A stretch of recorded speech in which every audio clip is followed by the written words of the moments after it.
కీర్తనల గ్రంథము 51వ అధ్యాయము ధ్యానిద్దాం. దేవా, నీ కృప చొప్పున నన్ను కరుణింపము. నీ వాత్సల్య బాహుళ్యము చొప్పున నా అతిక్రమములను తుడిచివేయుము. నా దోషము పోవునట్లు నన్ను బాగుగా కడుగుము. నా పాపము పోవునట్లు నన్ను పవిత్రపరచుము. నా అతిక్రమములు నాకు తెలిసి ఉన్నవి.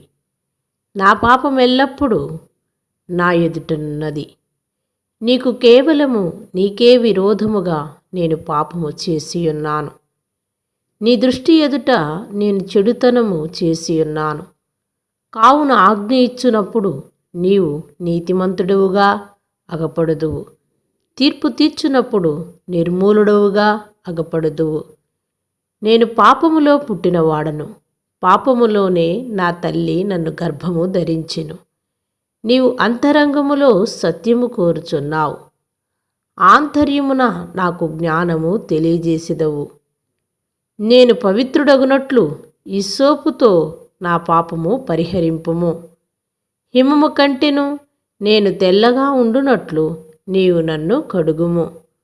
ఉత్సాహ సంతోషములు నాకు వినిపింపుము. అప్పుడు నీవు విరిచిన ఎముకలు హర్షించును. నా పాపములకు విముఖుడవు కమ్ము. నా దోషములన్నిటినీ తుడిచివేయుము. దేవా, నాయందు శుద్ధ హృదయము కలుగచేయుము.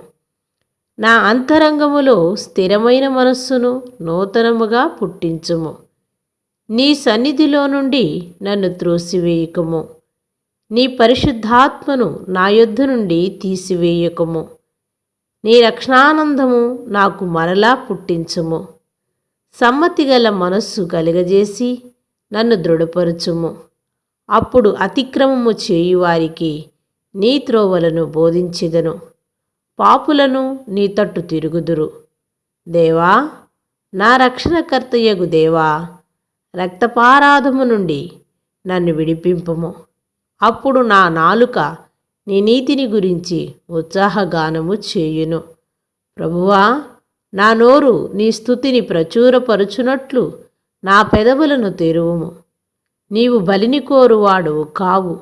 కోరిన ఎడల నేను అర్పించెదను. దహన బలి నీకిష్టమైనది కాదు. ఇరిగిన మనస్సే దేవునికి ఇష్టమైన బలులు. దేవా, ఇరిగి నలిగిన హృదయమును నీవు అలక్ష్యము చేయవు. నీ కటాక్షము చొప్పున సియోనుకు మేలు చేయుము. యెరూషలేము యొక్క గోడలను కట్టించుము. అప్పుడు నీతియుక్తములైన బలులను, దహన బలులను, సర్వాంగ హోమములను నీకు అంగీకృతములగును. అప్పుడు జనులు నీ బలిపీఠము మీద కోడెలను అర్పించెదరు. ఆమేన్.